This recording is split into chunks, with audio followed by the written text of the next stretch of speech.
magacaygu waa Faadimo Cabdi Cali waa mahadsantahay xildhibaan Farxiin Muumin insha Allah waa soo koobi doonaa maadaama runtii dad naga khibrad badan dad runtii muddo badan usoo shaqeynaya dalka iyo dadka laakiin waxaan rabaa inaan toos u galo mawduuca su'aasha ay Farxiin weydiisay hay'adaha dawladda marka loo shaqeynayo runtii wasiiradda noogu weyn oo wasiiradda haweenka ah laakiin anaga ka dhalinyaro ahaan ka gabdho ahaan dalkan wax ku bartay siday fursad u heli karaan iyo markay helaan siday ula jaan qaadayaan mujtamaca iyo bulshada ay dhexgalayaan iyo siday u maareynayaan runtii caqabadaha soo wajaha ayaa mudan aan isleeyahay in lala wadaago runtii aniga marka hore dawladda dadku siyaabo kala duwan ay ku galaan waxaan kasoo bilaabay inaan bulshada usoo shaqeeyo marka systemka qofka dawladdu uu ku galana ama xafiiska shaqada ugu horeeyo uu helana wax badan ay runtii qayb ka tahay habdhaqanka uu u dhaqmayo markuu dawladda galo marka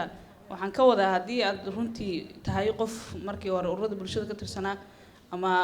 qof maaragtay ururada firfircoon ee waddanka ka howlgala ama ardayda jaamacadaha ku jirtay oo maaragtay halkaas ka soo gashay ama siyaasadii xisbiga ku timaaday xafiiska bulshada ugu shaqeynaysid ama runtii adeerka ama qabiilkaaga uu ku geeyay intaba micnay sameynayaan markaa dawladnimada dhex gashid ama aad xafiis kale oo private xitaa gashid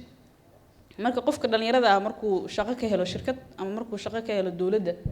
ama hay'adaha kala duwan international NGOs-ka ah mar walba wuxuu ku xisaabtamayaa garabkii meesha keenay hadduu bulshada ka yimaadana wuxuu sii wadaa howlihiisa bulshada haddii uu adeerkiis keenana mar walba oo la dhibo ama mar walba oo maaragtay uu isleeyahay wax sameyna wuxuu raadinayaa adeerkiisa ama eedadiisa meesha keentay haddii uu dee ardayda jaamacadaha ama ururada bulshadana ka yimina waxaa runtii uu kusii dhex jiri doonaa howlihii activism-ka ahaa dadka yaabaha kala duwan waa dad ama principal ku yimaaday ama dee xisbiyo sida uu dunida hormartay ku yimaada oo shaqada ku hela aniga ardayda jaamacadaha ka tirsanaa runtii waa ku faraxsanaa asxaab badan oo midowga ardayda jaamacadaha halkan iskula jirnay inay fadhiyaan oo Zaynab iyo Wasiir Xaniife iyo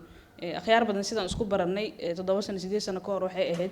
annagoo jaamacadaha kala duwan oo ama ururada bulshada ama ururada dhalinyarada u ololeynayna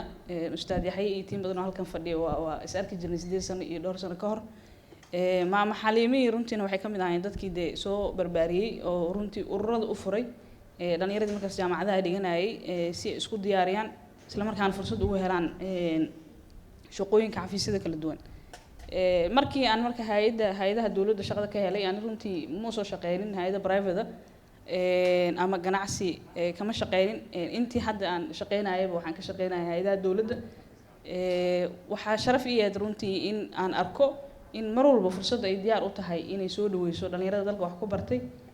laakiin caqabadana ay ku xeeran yihiin saddex waxaa marka gabdhaha wajahan isleeyahay markay shaqada ka helaan hay'adaha dawladda midda koowaad oo ah environmentigii in ama dee dhaqan siyaasadeedkii ama dhaqankii maamul ee dalka ka jiray inay runtii ku cusub yihiin ama institutionka ama hay'adda ku biireen aysan haween hore uga horreeynin oo tiro badan laga yaabo xafiiska ku biirisid 4-3 qof oo haweena inay joogaan oo ama tusaale ku noqon karo ama ka sareeya ama kula level ah ama ka hooseeya gabdhuhu waxay u badan yihiin shaqooyinka hoose nadaafadda ugu badan waxaa maalin dhexdaas xafiiska wasaaraha gabdhaha ka shaqeeyaan shir yeelanay dad badan runtii waa yaabeen waxaan oo gabdhaha ka shaqeeyay xafiiska wasaaraha 30% waa haysatiin intaas alxamdulillah ku dhaha laakiin waxaan rabaa inaan idin la wadaago gabdhaha u shaqeeya hay'ad kastoo dawladeed inta ugu badan waa gabdhaha nadaafadda ka shaqeeya qolada ku soo xigta waa gabdhaha officerska ah ama xoghaynada ah shaqada ugu badan ee gabdhaha hay'adaha dawladda iyo hay'adaha kale xataa ganacsiga ee ka hayaan ama shirkadaha waa secretary ama xogeyno shaqooyinka kale ku soo xigo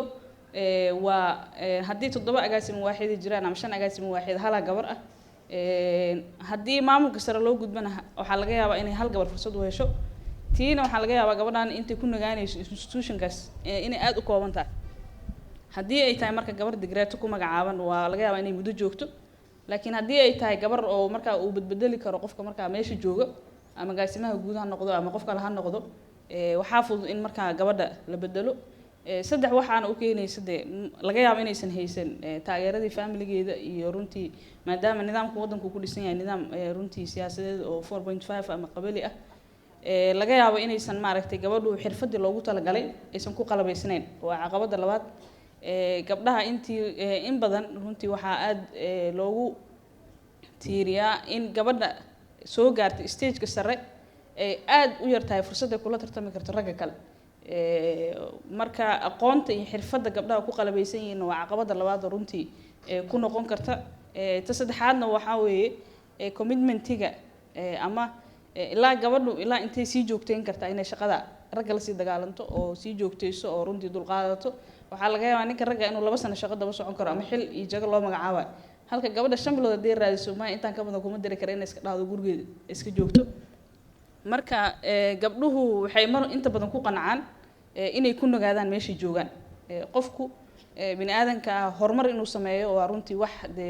isaga ka soo go'o oo individual responsibility ama doonis shakhsiyadeed waaye qofkan uu ku riixi karaa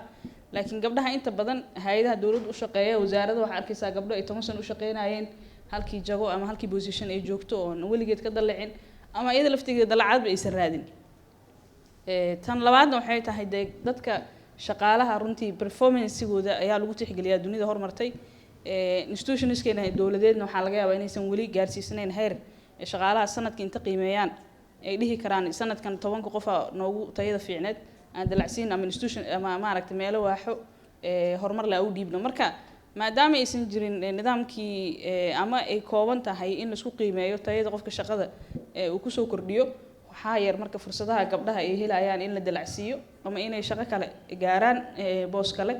ama inay runtii taageero fiican ka helaan nidaamyada kala duwan ee shaqada lagu helo saddexda caqabadood ayaan isleeyahay waxa ugu weyn xalka marka maxay kula tahay hadii la weydiiyo waxaan ku soo koobi lahaa 3 tan koowaad oo ah in annaga horta gabdha ahaan waxaan u baahanahay inaan isla hadalno oo runtii dood dhexdeena furno oo aragti kala duwan aan ku falanqeyno caqabadahan haysta oo u mahadcelinayaa runtii mindis waa meel runtii maskaxdana lagu shiili karo aaraa iyo afkaarna loogu keeni karo in xal loogu helo mushkiladaha ka dhex jira nidaamka ama horumarinta dadka iyo helitaanka fursadaha iyo sidoo kale caqabadaha intaba tan labaadna waxaan isleeyahay inaan dadka la hadalno waa muhiim anigu runtii waxaan la qabaa wasiir Xaniifa sida sheegtay waxaan u baahanahay inaan bedelno dhaqanka wax ku raadin jirnay marka boqolkiiba 30 iyo waa laga yaabaa inaan siyaasadda kali ka raadin jirnay laakiin waxaan u baahanahay inaan mujtamaca la hadalno mujtamaca marka waxaa ka mid ah siyaasiyiinta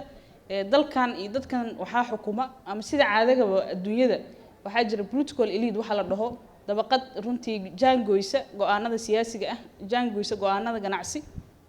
iyo horumarka dhaqan dhaqaale ee dal walba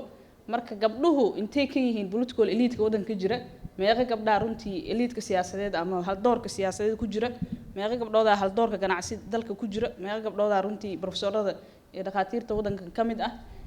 marka gabdhuhu waxay u baahan yihiin in ayagana isla hadlaan dadka wax kala dhaxeeyaan qaacidadan ah ragga kaliya wax noo diidan aan waxaan qabaa inaan inta ka gudubno runtii annaga aan waxaan naga khaldana inta isfiirino mujtamacana aan la noolaano oo kula noolaano inaan xuquuqdeena dhacsano ma aha inaan raadino aniga siyaasaddan bartay waa sax laakiin siyaasaddu waxay leedahay runtii wax xaqaaga lama raadiyo laakiin waa xaqaaga lama baryo waa la raadiyaa waana la dhacsadaa marka waxaan aaminsanahay saddexda culaysayna haysta inaan iska xalino kow oo ah xirfad ahaan inaan xor noqono oo gabadhu inay markay miis soo fariisato gabar ahaan halii naxariisto meel iska dhigto oo ninka xirfad ahaan iyo aqoon ahaan iyo karti ahaan kula tartami karto shaqooyinkana de saddex waxa lagu helaa aqoonta maadiga tan luqadda iyo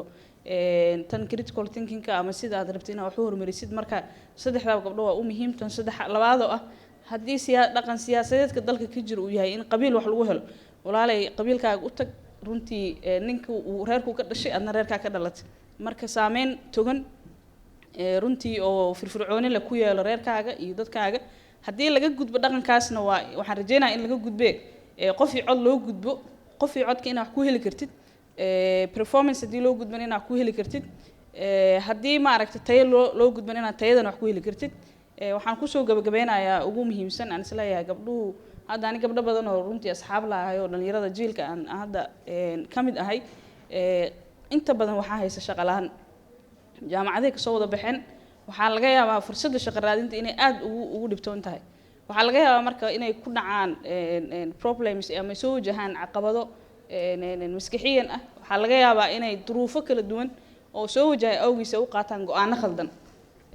oo noloshooda runtii hadhow saameynaya marka waxa ugu muhiimsan waa dulqaadka qofka bini aadamka inuu dulqaato waa in yar cagaha dhulka ku sii haysid marka waxaan aaminsanahay shaqo 6 bilood raadinaysa haddaa 2 bilood kale ku dirto 8 bilood inaa heshaa laga yaaba marka waxaan isleeyahay shaqadii meesha way taalaa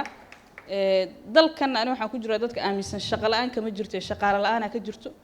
marka in runtii shaqada way taalaaye xirfadda iyo weyga aan ku raadinayno haddii wax lagu heli waa inta la bedelo sida wasiiradu sheegtay in istaraatiijiyad kale lala imaado dawlad ahaanna waxaan rajaynayaa runtii gabdhaha ku jira xilwaan maaragtay farxiyo baarlamaankana gabdho cusub soo galay dawladda gabdhaha ku jira gabdhahaas siday kuwa jooga ula macaamil lahaayeen siday uga fikirayaan hadda si lamid inay uga fikiraan gabdhaha banaanka jooga inay systemka soo galiyaan oo runtii role model u noqdaan waa ku dheeraaday raali noqda institutions dalalka hormaray dadka tababara ama dawladda dadka tababarto oo dadkeeda human capital development u sameeysa ama ayaga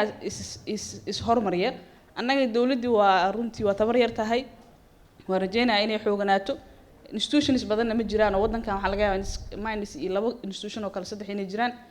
shakhsiyaadkina runtii fursado isku hormariyaan ma helayaan gabadha dhalinyarada waxaan leeyahay 10 sano ma soo shaqeyso 10 sano shaqo ka shaqeysaba lama siinin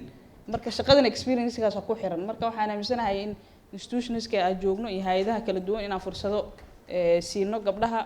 soo nagalina systemka waana mahadsantihiin